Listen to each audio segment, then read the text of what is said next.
دشتی در قسمت شمالی فلات ایران. این دشت در دامنه جنوبی البرز مرکزی با مساحت حدود 1830 کیلومتر مربع که از غرب از گسل ری در شهر تهران، از شمال از رشته کوه البرز، از شرق از گسل ایوان کی، از جنوب تا دشت کبیر مرکزی ایران امتداد دارد. این دشت عمدتاً حاصل آبرفت رودخانه جاجرود می باشد که حوزه آبریز البرز مرکزی از حدود غرب فیروزکوه تا شمال استان البرز می باشد. از برکت وجود این آبها و آبرفت‌های حاصل، این دشت دارای یکی از بهترین منابع آب و خاک در فلات ایران است و از نظر موقعیت و رتبه منابع بعد از دشت خوزستان بزرگترین دشت فلات ایران است.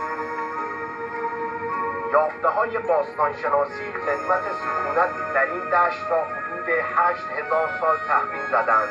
و این موضوع متأثر از فاکتورهای اصلی سکونت، آب دائمی، خاک حاصلخیز و هوای معتدل می باشد.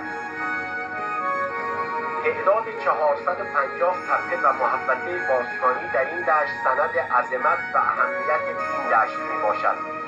که بزرگترین آنها قلعه ایرج، بزرگترین قلعه خشتی نظامی جهان با مساحت حیرت‌انگیز 150 هکتار و دیوارهای به طول 5 کیلومتر و ضخامت و ارتفاع بیش از 20 متر با قدمتی بیش از 3000 سال گویای این واقعیت است که تمدنی بزرگ در این منطقه وجود داشته است. این قلعه علاوه بر ارزش تاریخی دارای ارزش ممتاز فرهنگی ادبی نیز می باشد، چرا که در شاهنامه فردوسی از فریدون قاتل ضحاک یاد شده است و در کتاب مقدس زرتشتیان جمله آمده این چنین: و 14مین کشور با نزهتی که آفریدم وارنای چارگوش است، محل تولد فریدون قاتل آژیرهاک. تعداد زیادی از این محوطه‌های باستانی به علت ساخت‌وساز و فرسایش، کشاورزی و چرای دام از بین رفته است.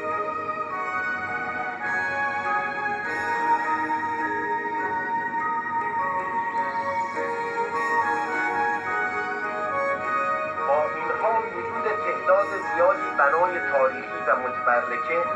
گویای وجود رونق این سرزمین و اراده مردم این منطقه از دیرباز بوده است و با وجود بسته شدن سد بر روی رودخانه جاجرود، اصلی ترین شریان حیاتی این دشت، جهت تأمین آب شرب ابرشهر تهران، این دشت کماکان به حیات و پویایی خود ادامه می دهد و جمعیتی حدود 2 میلیون نفر را در خود جای داده است.